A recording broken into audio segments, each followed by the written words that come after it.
melody or like the R&B vocals. So you come up with something like a hybrid of some sort.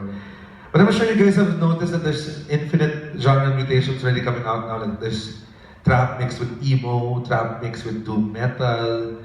So this is like a technique lang to sort of like expand what you can do. Let's say you can get like sample, get the drum patterns from, let's say, baile funk, or like, and then mix it with like R&B chords, and then get someone to rap on it na parang grime.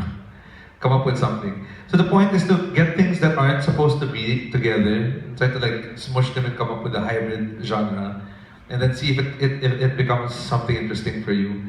So sometimes may mga nangyayaring combinations for me na pangit. Like I made before ginawa kong jazz, tapos budots. Tapos tinry ko yung budots pattern, yung mga mga ganun. Tapos tinagyan ko ng mga jazz chord, jazz samples, pangit ang lumabas. Wala din sa hard life ko eh.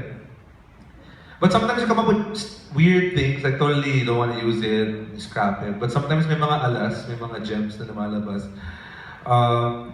One time I mixed like ethnic and juke. I mixed it kay, I'll show you guys. If it's still here. So ito ginawa ko parang yung mga ethnic, Filipino ethnic and indigenous samples.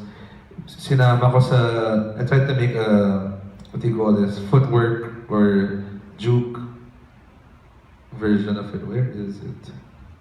Clutter. Clutter. Sorry, ang gulo ng desktop. Ayun, Malasibo juke. Ito yung tinutog ko sa Malasibo. So, ayan, maganda dito. Wait lang. So this one I tried to come up with like ethnic and a little bit of like bass music and 160 BPM. So puro lang siya, no? Ethnic textures, indigenous samples, ancient chants, yung mga pag nag-aani sila harvest season.